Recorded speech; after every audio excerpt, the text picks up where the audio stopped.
මේ ශ්‍රී ලංකා ගුවන් විදුලි සංස්ථාවයි. ජාතියේ සංනිවේදකයා විශ්වාසය සමග පෙරට.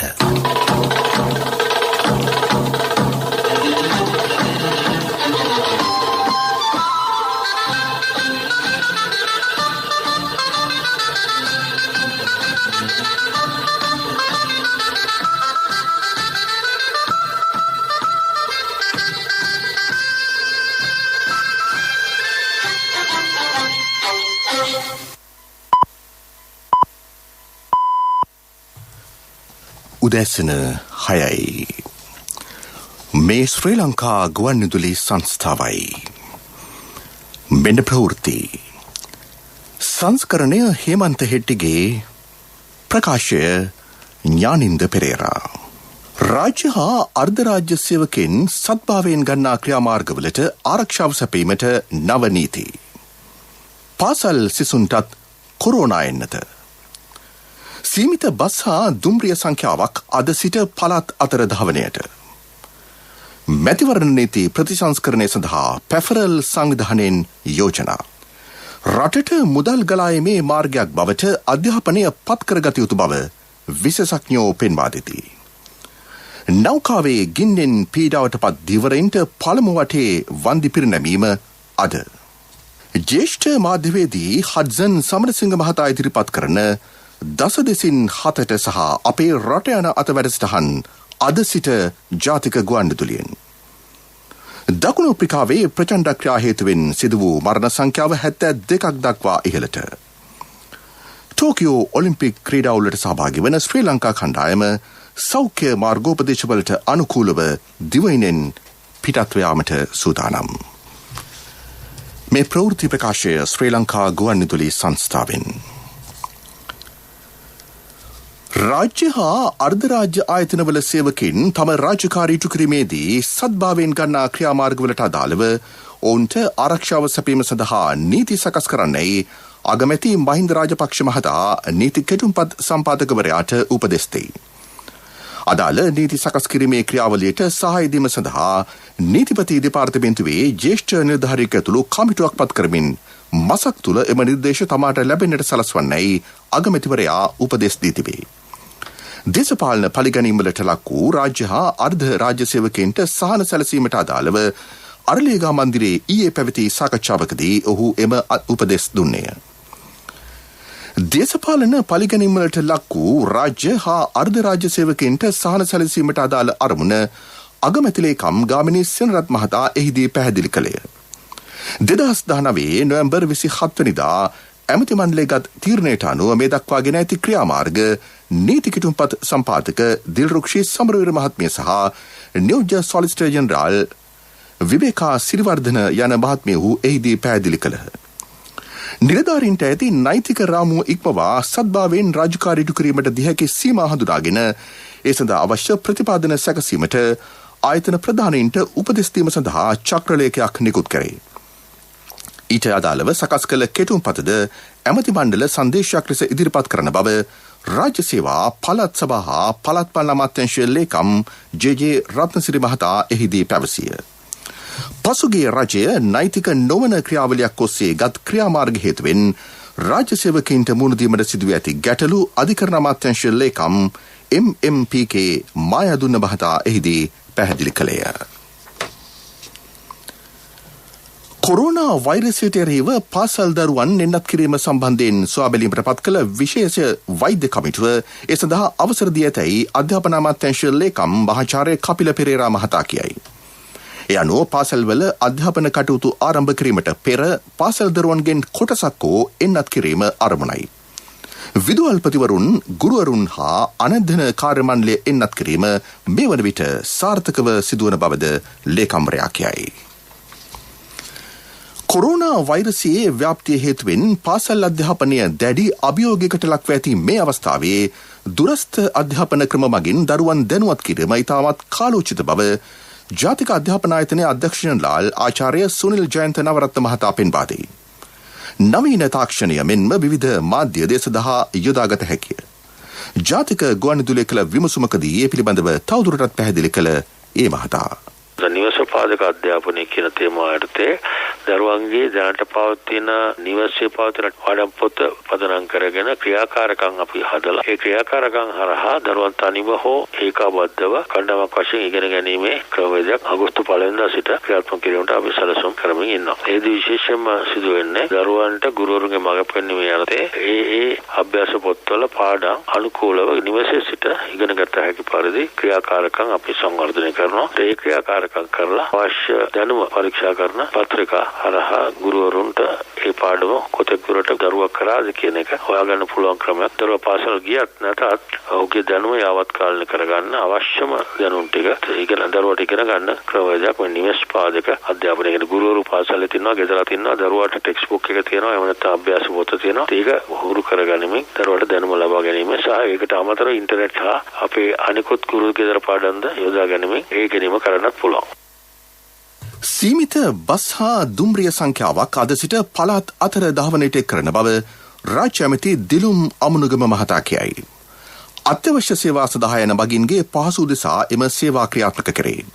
ඒ පිළිබඳව තවදුරටත් කරුණු දැක්වූ රාජ්‍ය ඇමතිවරයා.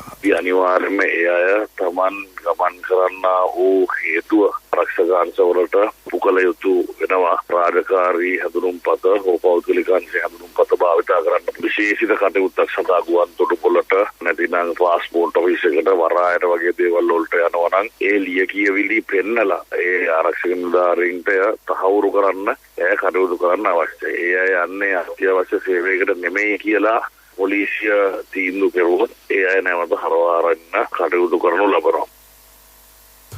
පළාත් අතර නව දුම්රිය වාර 14ක් අද සිට ධාවනය කරන බව දුම්රිය දෙපාර්තමේන්තුව කියයි. ඒ අනුව කොළඹ කොටුව සිට මහනුවර රඹුක්කන මහව හලාවත දක්වා දුම්රිය ධාවනය කරේ. මරදානේ සිට බෙලියත්ත සහ ගාල දක්වාත් දුම්රිය යොදවා තිබේ. අද සිට ප්‍රධාන මාර්ගයේ දුම්රිය ගමන් වාර 42ක්, උතුරු මාර්ගයේ ගමන් වාර 2ක් සහ මූදුබඩ මාර්ගයේ ගමන් වාර 44ක් සිදු කිරීමට නියමිතයි.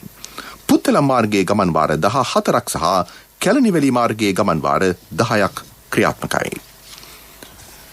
මැතිවරණ හා ඡන්ද විමසීම් ව්‍යුහයේ නීති රීති ප්‍රතිසංස්කරණය සඳහා සංශෝධන ඉදිරිපත් කිරීමට පත් කළ විශේෂ පාර්ලිමේන්තු කාරක සභාව ඒ සභාපති ඇමති දිනේෂ් ගුණවර්ධන මහතාගේ ප්‍රධානත්වයෙන් පාර්ලිමේන්තු සංකීර්ණයේදී අද රැස් වෙයි. නිදහස් හා සාධාරණ මැතිවරණ සඳහා ජනතා ක්‍රියාකාරීත්වයේ හෙවත් පැෆරල් සංවිධානය අද කාරක සභාව හමුවට කැඳවා තිබේ. එම සංවිධානය මැතිවරණ නීති ප්‍රතිසංස්කරණය සඳහා වන තම යෝජනා එහිදී ඉදිරිපත් කරනු ඇත. පාර්ලිමේන්තු විශේෂ කාරක සභාවේ රැස්වීම්වලට මැතිවරණ කොමිසමේ සභාපතිවරයා ප්‍රමුඛ ඒ නිලධාරීන් කැඳවීමට ඇමති දිනේෂ් ගුණවර්ධන මහතා කළ යෝජනාවට අනුමැතිය ලැබී ඇතැයි ඒ ලේකම් පාර්ලිමේන්තුවේ නියෝජ්‍ය මහලේකම් හා කාර්ය මණ්ඩල ප්‍රධානී කුෂානී රෝහණ ධීර මහත්මිය කියයි. ඊට අමතරව කාරක සභාවේ සෑම රැස්වීමකටම නීතිපති දෙපාර්තමේන්තුවේ නිලධාරීන් සහභාගී කරවා ගැනීමට තීරණය කර තිබේ. මැතිවරණ හා ඡන්ද විමසීම් ව්‍යුහයේ නීති රීති ප්‍රතිසංස්කරණය සඳහා වන විශේෂ පාර්ලිමේන්තු කාරක සභාවට යෝජනා ඉදිරිපත් කිරීමට දේශපාලන පක්ෂවලට දී ඇති කාල සීමාව හෙටින් අවසන් වෙයි. මේ ප්‍රවෘත්ති ප්‍රකාශය ශ්‍රී ලංකා ගුවන්විදුලි සංස්ථාවෙන්. 60 වසරක අභිමානය රැගෙන සැවොම දිනවන හෙටක් වෙත මහජන බැංකුව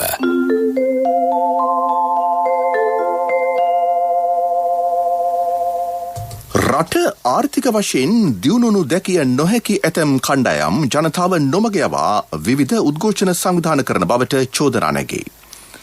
කොතලාවල ජාතික ආරක්ෂක විශ්වවිද්‍යාලයේ හමුදා නිලධාරීන් සඳහා උසස් අධ්‍යාපන අවස්ථා සැලසීමේ අරමුණින් ආරම්භ වූවකි. සිවිල් පුරවැසියන්ට දෙහි අධ්‍යාපන අවස්ථා විවර කෙරිණි. ඒ පරිපාලනයේ හමුදාවේ ජ්‍යෙෂ්ඨ නිලධාරීන් දැරීම ගැටලුවක් නොවේ. ඒ සභාපතිවරයා වන්නේ ආරක්ෂක අමාත්‍යාංශයේ ලේකම්වරයායි. විශ්වවිද්‍යාල ප්‍රතිපාදන කොමිෂන් සභාවේ නිලධාරියෙක්ද මහා භාණ්ඩාගාරයේ නියෝජිතයෙක්ද එම පරිපාලනයට ඇතුළත් වෙති. මීට පෙර ආරම්භ කෙරුණු සාගර විශ්වවිද්‍යාලය සහ බෞද්ධ හා පාලි විශ්වවිද්‍යාලයේද විදේශ සිසුහු ඉගෙනුම ලබති. කොතලාවල විශ්වවිද්‍යාල පනතේද පෙර පනත් හා සසඳන කල විශේෂ වූ දෙයක් නැත. මෙම පනත මගින් විශ්වවිද්‍යාලයට තමන්ට අවශ්‍ය පරිදි හැසිරිය නොහැකිය. ලෝකයේ බොහෝ රටවල් අධ්‍යාපනය සිය ආර්ථික ප්‍රවර්ධන කටයුතු සඳහා යොදාගෙන තිබේ.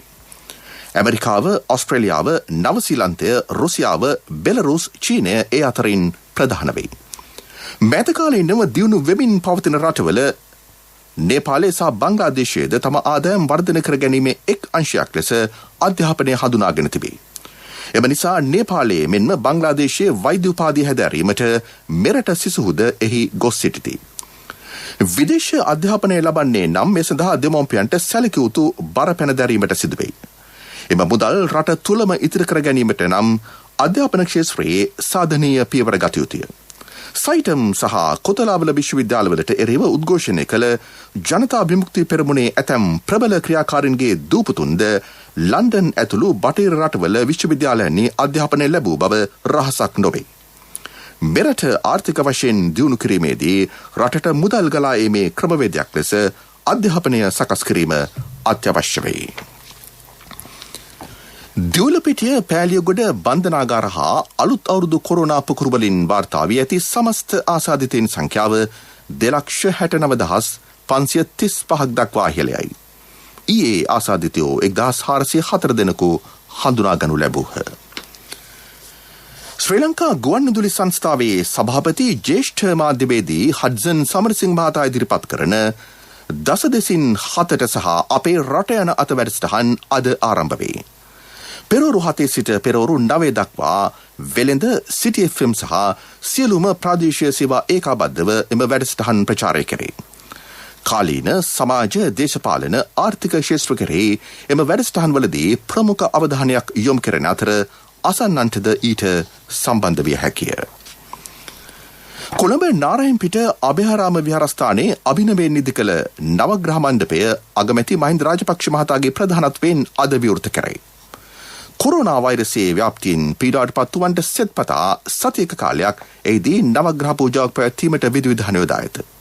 මේ සම්බන්ධව අදහස් දක්වන විහාරාධිපති පූජ්‍ය මුරුත්තෙට්ටුවේ ආනන්ද ස්වාමීන් වහන්සේ.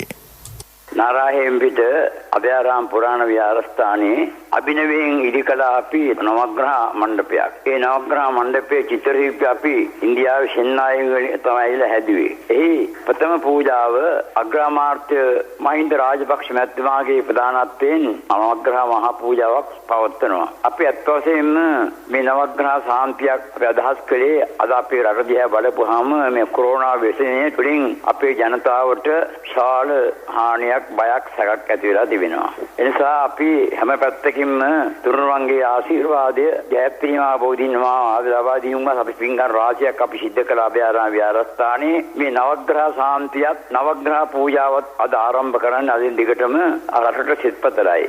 ඒ නිසා මේ ප්‍රථම පූජාව අග්‍රාමාත්‍ය මහින්ද රාජපක්ෂ මැතිතුමාගේ ප්‍රධානත්වයෙන් ආරම්භ කරනවා. අපි සතියක් පමණ මේ නවග්‍රහ සාන්ති පූජාව අභයාරාමයේදී පැවැත්වීමට දැන් කටයුතු සලසා තිබෙනවා කියන එකත් ඒ තුලින් අපේ මෙරට ඇති වෙලා තියෙන මේ භයානක රෝග වසංගත රෝග දුරු වෙලා නිරෝගී සම්පන්න ජනතාවක් බිහි කර ගැනීමට නවග්‍රහ අපුරුපද්ද රාජ්‍යයක් නැත්නම් හැම දෙයක්ම දුරීභූත වේද විද්‍යාන්තනය කරලා හොඳ ශ්‍රී ලංකාවක් ගොඩනැගීමට අපට ශක්තිය ධෛර්යය ලැබේවා කියන ප්‍රාර්ථනාව තමයි අපි ළඟ තිබෙන්නේ.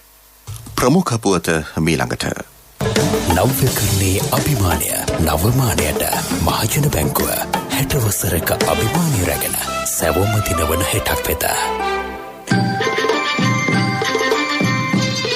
ප්‍රමුඛ පුවත ඔබ වෙත ගෙනෙන්නේ සෑම ගෙදරකම සිටිය යුතු වෙද මහත්මයා සිද්ධාලේප. එක්ස්ප්‍රස් පර්ල් නෞකාවේ ගින්නෙන් පීඩාවට පත් දීවරින් සඳහා පළමු වටේ වන්දි ප්‍රදානය දිවර අමාත්‍යාංශයේදී අද දහවල් සිදුවෙයි. කොළඹ ගම්පහ කළුතර දිස්ත්‍රික්කවල දීවරින්ට එහිදී වන්දි පිරිනැමේ. මැති ඇමතිවරු රැසක් එම අවස්ථාවට එක්වෙති.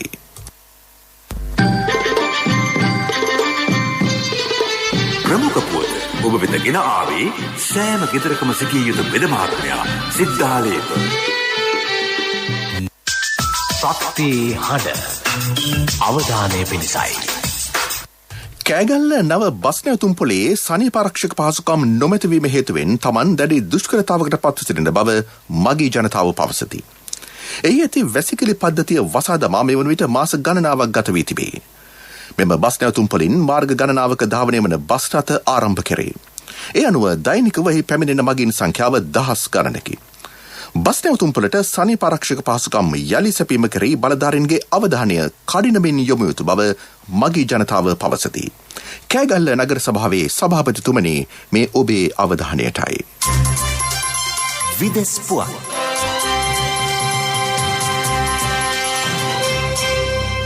දකුණු අප්‍රිකාවේ ප්‍රචණ්ඩ ක්‍රියා හේතුවෙන් සිදු වූ මරණ සංඛ්‍යාව 72ක් දක්වා ඉහළයයි. හිටපු ජනාධිපති ජේකබ් සුමා මහතා අත්අඩංගුවට ගැනීමෙන් පසුව රටපුරා ප්‍රචණ්ඩ ක්‍රියා ආරම්භ විය. ප්‍රචණ්ඩ ක්‍රියා බැටලීමේදී පොලිසියට සහාය වීමට යුද හමුදාවද කැඳවා තිබේ.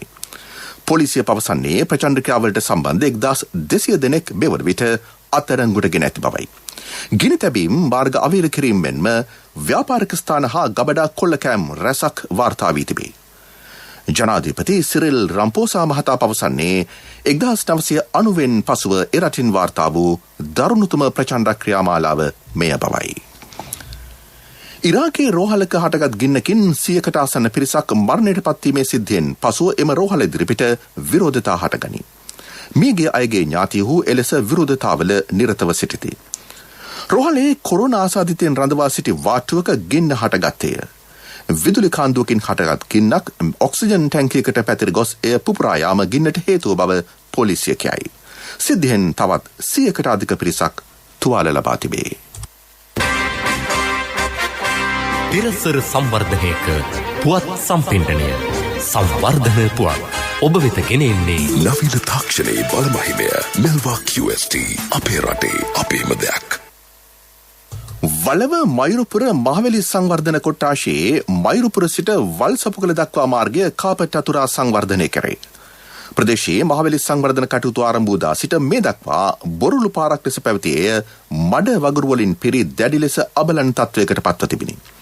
කිලෝමීටර් 8ක් පමණ දුරින් යුත් මෙම මාර්ගය මයුරුපුර මහවැලි සංවර්ධන කොට්ටාශයේ වැව්ගම්මාන දහසක පදිංචි ගොවි පවුල් 2300කට පමණ ගමන් කිරීමට ඇති එකම මාර්ගයයි. මාර්ග කිලෝමීටර් ලක්ෂයක් සංවර්ධනය කිරීමේ රජයේ වැඩසටහනට සමගාමීව එය සංවර්ධනය කරේ. ඒ සඳහා රුපියල් කෝටි 80ක් වැය කරන බව හම්බන්තොට ප්‍රාදේශීය සභාවේ සභාපති ගාමිණී සමරගුණරත්න මහතා ජාතික ගුවන්විදුලියට පැවසිය. තිරසර සංවර්ධනයක පුවත් සම්පින්ඩනය සංවර්ධන පුවත් ඔබ වෙත ගෙන ආවේ මාසුන්නේ අපේ රටේ ඉන්න පුතා කීරේවල තියෙනවා අලුතෙන් හදන ගෙදරටත් QST කම්බිම දාන්න කියලා. ඒක හොඳයි. මොනවද ඉතින් ඔය QST කියන්නේ? අද ලෝකේ නවීන තාක්ෂණයෙන් තමයි QST කම්බි හදන්නේ. අපේ රටෙත් මෙල්වා QST කම්බි හදනවනේ. සත්‍ය අතින් ඉස්තරම්.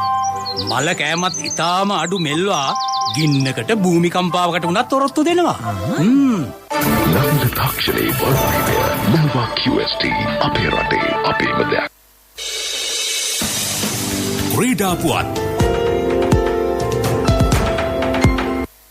ශ්‍රී ලංකා ක්‍රිකට් කණ්ඩායමේ පිතිකරණංශයේ වැඩබලන පුහුණුකරු ලෙස ධම්මික සුදර්ශන මහතා පත් කරේ. කොරෝනා වෛරසය ආසාදනය වීම හේතුවෙන් හිටපු පුහුණුකරු ග්‍රාන්ඩ් ෆ්ලවර් මහතා ශ්‍රී ලංකා ඉන්දිය තරඟාවලියට සහභාගී නොවීම ඊට හේතුවයි. ගල්ල රිච්මන්ඩ් විද්‍යාලයේ ක්‍රිකට් පුහුණුකරු ලෙස කටයුතු කර ධම්මික සුදර්ශන මහතා මෙරට ජාතික ක්‍රිකට් කණ්ඩායමට ක්‍රීඩකින් රැසක් දායාද කර තිබේ. ටෝකියෝ ඔලිම්පික් ක්‍රීඩාවලට සහභාගී වන ශ්‍රී ලංකා කණ්ඩායම දැඩි සෞඛ්‍ය මාර්ගෝපත චරිතයේ දිවයිනෙන් පිටත් යාමට නියමිතයි.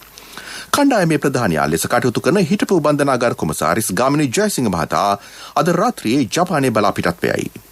ජාතික ගුවන්විදුලියට අදහස් දැක්වූ ඒ මහතා යන සියලුම දෙනා දින 7ක් ඇන්ටිජන් ටෙස්ට් එක කරන්න ඕනේ. එක දිගට කරලා ඒ කරුවාට පස්සේ තමයි ඒ රටට ගිහලා ඒක පෙන්වන්න බවට පස්සේ තමයි ඒ අපි ආයෙත් ඒ ඇන්ටිජන් ටෙස්ට් එකක් කරලා තමයි අපි රටට අතුරුනාට පස්සේ ආපහු කරනවා අපි හොඳ තත්ත්වයක ඉන්නේ කියලා බලන්න. ඉතින් මෙම තරගාවලිය සඳහා විශේෂයෙන්ම සෑම රටකින්ම කොවිඩ් CLO කොවිඩ් ලේසන් ඔෆිසර් කෙනෙක් කියන්නේ කොවිඩ් සඳහාම වෙනම පුද්ගලයෙකු පත් කරා. ශ්‍රී ලංකාවෙන් ඇත්තම පත් කරේ විශේෂඥ වෛද්‍ය හිමාන්ති සිල්වා. ඔහු තමයි සම්පූර්ණ බලධාරියා වන්නේ මේ සෞඛ්‍ය ආරක්ෂක වැඩසටහන ඒ ක්‍රියාත්මක කරන. මොකද ලංකාවේ යන අය දින 7ක් දැන් බයෝ බබල් එකට යවලා ඔවුන් හොටල් එක නවත්තලා ඊට පස්සේ තමයි කෙලින්ම ජපානට යන්නේ. ටෝකියෝ ඔලිම්පික් උළෙල ලබන 23 වෙනිදා ආරම්භයි. ඒ පිළිබඳව විශේෂාංගයක් දැන්. විශ්වයේ මහා ක්‍රීඩා මංගල්‍ය ටෝකියෝ ඔලිම්පික් යන ගමන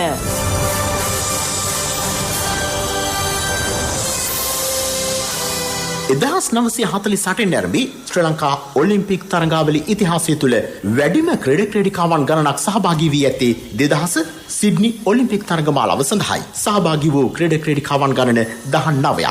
මලන ක්‍රීඩා ඉසව් සඳහා ක්‍රීඩකයන් 14 දෙනෙක් සහභාගී වීම විශේෂත්වයකි. ඊට අමතරව වෙඩි තැබීම, පිහිනුම් සහ රුවල්වරු තරඟ සඳහාද ක්‍රීඩකයන් 5 දෙනෙකු සහභාගී වුණා. එම වසරේදී ශ්‍රී ලංකාවට මීටර් 200 කාන්තා ඉසව්වේ රිදී පදක්කමද දිනා ගැනීමට හැකියාව ලැබුණා. එම පදක්කම හිමි කර දුන්නේ සුසන්තිකා ජයසිංහ විසින්. ඉතිහාසයේ ඔලිම්පික් සඳහා දෙවැනියට වැඩිම සහභාගීත්වය ශ්‍රී ලංකාවෙන් ලබා දී ඇති 2004 ඇතන්ස් තරඟමාලාව සඳහායි. එම තරඟමාලාවටද ක්‍රීඩකයන් 15 දෙනෙකු සහභාගී වුණා. අවසන් වතාවට පැවති 2016 රියෝ තරඟමාලාවට ක්‍රීඩකයන් 9 දෙනෙකු සහභාගී විය. තරඟාවලියේ මුල් යුගයේදී මලල ක්‍රීඩා ඉසව් සඳහා වැඩි ක්‍රීඩකයන් සංඛ්‍යාවක් සහභාගී වුවත් වර්තමානයේ වන විට මලල ක්‍රීඩාව අභිබවමින් වෙනස් ක්‍රීඩා සඳහා සහභාගීත්වය වැඩි වී තිබෙනවා. මෙවර තරඟමාලාවටද ශ්‍රී ලංකාව නියෝජනය කරමින් ක්‍රීඩකයන් 9 දෙනෙකු සහභාගී වෙනවා. ටෝකියෝ ඔලිම්පික් තරඟමාලාව ආරම්භමට තවත් හරියටම ඉදිරිව ඇත්තේ දින 9ක් පමණයි.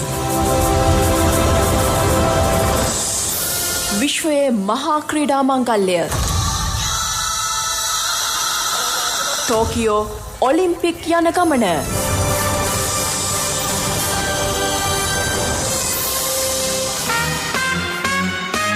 ව්‍යාපාරික පුවත් ඔබ වෙත ගෙන එන්නේ ජාතික ඉතිරි කිරීමේ බැංකුවෙන් ඔබ වෙත ගෙන එන සියල් සපිරි ඇප් එක NSB Pay. ඉදිරි වසර 3 තුල තාක්ෂණයෙන් ඉහළ සුහුරු ගුවන්තොටුපළ බවට කටුනායක ජාත්‍යන්තර ගුවන්තොටුපළ පත් කරන බව ඇමති නාමල් රාජපක්ෂ මහතා කියයි. ගුවන්තොටුපළ තාක්ෂණය සමග බද්ධ කරමින් ඩිජිටල් කරණය කිරීමේ ව්‍යාපෘතිය ප්‍රගතිය සොයා බැලීම සඳහා ඊයේ පැවති සාකච්ඡාවකට එක්වමින් ඔහු ඒ බව සඳහන් කළේය. නවීන තාක්ෂණ යොදාගෙන මගී ජනතාවට පහසුකම් සැලසීම ගුවන්තොටුපළේ කටයුතු කාර්යක්ෂම කිරීම ආදී අංශ කරේ එම ව්‍යාපෘතියේදී ප්‍රමුඛ අවධානයක් යොමු කරේ. ව්‍යාපාරික පුවත් ඔබ වෙත ගෙන ආවේ ඔබේ සියලුම බැංකු කටයුතු වඩාත් සුරක්ෂිතව පහසුවෙන් කරගන්න ජාතික ඉතිරි කිරීමේ බැංකුවෙන් ඔබ වෙත ගෙන එන සියල් සපිරි ඇප් එක NSB Pay. මුදල් හුවමාරු, බිල්පත් ගෙවීම්, ක්‍රේලෝඩ්, ක්‍රෙඩිට් කාඩ් ගෙවීම්, ලංකා QR ආදී සේවාවන් රැසක් සමගින් බැංකු ගිණුම් කිහිපයක් සමග එකවර ලියාපදිංචි වීමේ පහසුකම. ඔබ කොතැනක සිටියත් ඔබේ බැංකු කටයුතු එසැනින් කරගන්න ඩිජිටල් විසඳුම Play Store හෝ App Store හරහා දැන් නොමිලේම ඩවුන්ලෝඩ් කරගන්න NSB Pay. වැඩි විස්තර ළඟම පිහිටි ශාඛාවෙන් හෝ 0112 379යි 379 අමතන්න. කොන්දේසි සහිතයි. ආර්ථික පුවත් ආවරණය ඔබේ ඕනම අවශ්‍යතාවයකට සුදුසු මූල්‍ය විසඳුම් දෙන එන අය දියුණු වෙන අය එන LOLC සමූහය එන්න දියුණු වෙන්න. තේ පැල 2,50,00,000ක් තවන් කිරීමේ වැඩසටහනේ පළමු පැල නිකුත් කිරීම ගාල්ල කරාපිටි ප්‍රදේශයේදී අද පෙරවරුවේ සිදු කරන බව කුඩා තේවතු සංවර්ධන අධිකාරියේ සභාපති ආචාර්ය තුෂාර ප්‍රියදර්ශන මහතා කියයි. ඇමති වෛද්‍ය රමේෂ් පතිරණ හා රාජ්‍ය ඇමති කනග හේරත්න මහතුරු එහි ප්‍රධාන ආරාධිතයෝ වෙති. උසස් ප්‍රමිතියෙන් යුත් තේ පැල වගකරුවන්ට සැපීම වැඩසටහනේ අරමුණයි. කුඩා තේවතු සංවර්ධන අධිකාරිය එය ක්‍රියාත්මක කරයි. මගේ මහත්තයා දාපු මේ රත්තරන් මුද්ද තමයි මගේ ජීවිතේ. LOLC එකට ඔයාලගේ රත්තරන් පණ වගේ. ඔයාලගේ රන් භාණ්ඩ අපි ළඟ තියනකල් ඔයාලට ජීවිත රක්ෂණයකුත් දෙන්නේ අපි විතරයි. වෙලාවට ගෙවා ගන්න බැරි වුණොත් ඔයාලගේ රත්තරන් කොහොම හරි ඔයාලටම දෙන එකයි අපේ ප්‍රතිපත්තිය. ගෙවා ගන්න අමාරු වුණොත් අපි කතා කරලා විසඳුමකුත් දෙනවා. මුද්දට මං හිතපු නැති ගාණක් හම්බුණා. ආපු ගමන් වැඩෙත් උනා. වටිනා තෑග්ගකුත් හම්බුණා. LOLC එක කරන ගනුදෙනුවක් රත්තරන් වටින ගනුදෙනුවක් කියන්නේ ඒකනේ. LOLC ෆයිනෑන්ස් රන්සවි රන්නය සේවාව. රත්තරන්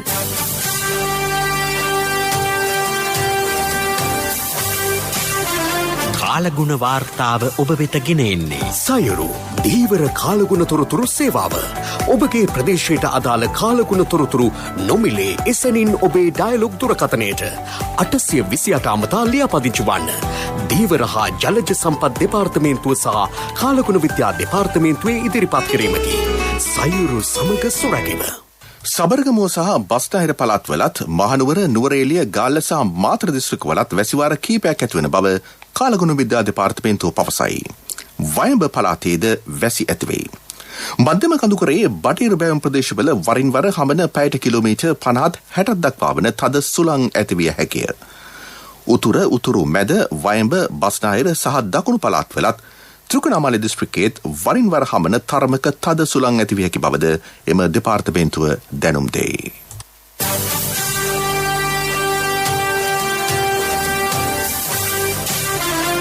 කාලගුණ වාර්තාව ඔබ වෙතගෙන ආවේ සයුරු දීවර කාලගුණ තොරතුරු සේවාව.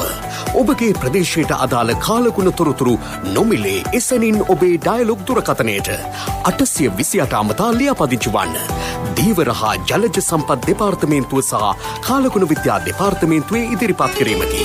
සයුරු සමග සුරැකීම. දැන් දවසේ සටහන.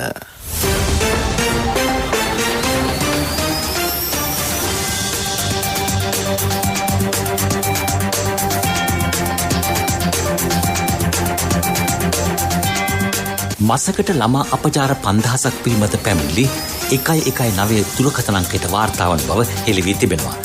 රට තුළ මෙවැනි තත්ත්වයක් තිබේ නම් ඒ පිළිබඳව සමස්ත රටේම අවධානය යොමු විය යුතුයි. දරුවෙකු පවුලකට එක් වූ විට දෙමව්පියන්ට ජීවිතයේ සියලු ප්‍රශ්න අවසන් වී ඉතිරිවන්නේ දරුවා වෙනුවෙන් හදවතේ උපදින අප්‍රමාණ සෙනෙහස හා සතුටයි. ඒ අතරින් දීනයක් කියන්නේ කුඩා මල් කැකුලක්. මේ මල් කැකුල දෝතින් අරගෙන අම්මා කෙනෙකු ප්‍රවේශම් කරන්නේ මේ ලෝකයේ වටිනාම ආරක්ෂා කරගත යුතු එකම වස්තුව ඇය නිසාවෙනි. දියණියක් තරුණයක් වී විවාහ ජීවිතයට එළඹියත් අම්මා ඇය පසුපස සිටින්නේ සමාජයෙන් ඇයට කොයි ආකාරයකින් හෝ පීඩාවක් හිංසාවක් සිදුවේද යන බිය මවකගේ හදවතේ කොනක සිරවී තිබෙන නිසාවෙනි. එහෙත් අද සමාජයේ දරුවෙකුගේ වටිනාකම නොදැන ඇයගේ අනාගතය මානසික විකෘති හැඟීම් වලින් පෙළෙන්නන්ට මුදලට විකුණා දමන ධාරක ස්නේහය පිළිබඳවත් මව යන නාමයටත් අගෞරව කරන කාන්තාවෝ සිටිති. දරුවෙකු රැකගැනීමේ පූර්ණ වගකීම ඇත්තේ මවටය. ඒ දරු උපතත් සමග මවට ස්වභාවයෙන් ලැබෙන දායාදයකි. මනෝ විශේෂඥයින් පෙන්වා දෙන ආකාරයට දරුවන් අපයෝජනයට යොදාගන්නේ විකෘති මානසික තත්ත්වෙන් යුතු අය වෙති. සමාජයේ විවිධ විකෘතිතා ඇති අය සිටිති. එවැනි අය සිටින බව ඇය නොදනී. මෙවැනි තත්ත්වයක් තිබියදී අහිංසක මල් කැකුළු මානසික විකෘති කාමීන්ට බිලිදී ඔවුන් වදහිංසා පීඩාවන් අතර සිරකිරීමට කටයුතු කරයි. ඉන් ලැබෙන මුදල් හැඳින්විය හැක්කේ මහා හින්දරක දැවෙන කාසි දෑතට ගන්නවා හා සමාන දෙයක් නොවේද? මෙවැනි මාපියන් මෙන්ම දරුවන්, දියණියන්, බිරින්දෑවරුන්, මව්වරුන් සිටින සමාජයේ ඉහළ තනතුරු දරන සමහර විකෘති මිනිසුන් අහිංසක දරුවන් අපචාරයේ යොදන නුබලා වැනි පුජ්‍යලයන්ට කරන පාපයට ස්වභාව ධර්මයාගෙන් නියමිත දඬුවම් ලැබෙනු නොඅනුමානයි.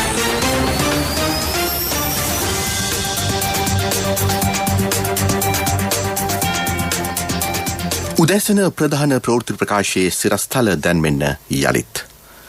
රාජ්‍ය හා අර්ධ රාජ්‍ය සේවකින් සත්භාවයෙන් ගන්නා ක්‍රියාමාර්ගවලට ආරක්ෂාව සැපීමට නව නීති. පාසල් සිසුන්ටත් කොරෝනා එන්නත. සීමිත බස් හා දුම්රිය සංඛ්‍යාවක් අද සිට පළාත් අතර ධාවනයට. මැතිවරණ නීති ප්‍රතිසංස්කරණ සඳහා පැෆරල් සංවිධානයෙන් යෝජනා.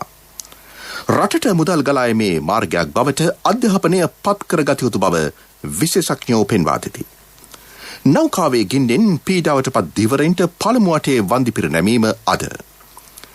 ජ්‍යෙෂ්ඨ මාධ්‍යවේදී හඩ්සන් සමරසිංහ මහතා ඉදිරිපත් කරන 10-7ට සහ අපේ රට යන අත වැඩසටහන් අද සිට ජාතික ගුවන්විදුලියෙන්. දකුණු අප්‍රිකාවේ ප්‍රචණ්ඩ ක්‍රියා හේතුවෙන් සිදු වූ මරණ සංඛ්‍යාව 72ක් දක්වා ඉහළට.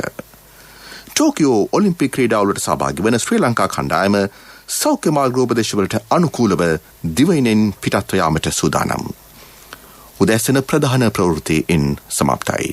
අපගේ මෙම ප්‍රවෘත්ති ප්‍රකාශයට www.slbc.lk වෙබ් අඩවිය ඔස්සේද ඔබට සවන් දිය හැකියි. ජාතික ගුවන්විදුලියේ මීළඟ ප්‍රධාන ප්‍රවෘත්ති ප්‍රකාශය දහවල් 12:45ට.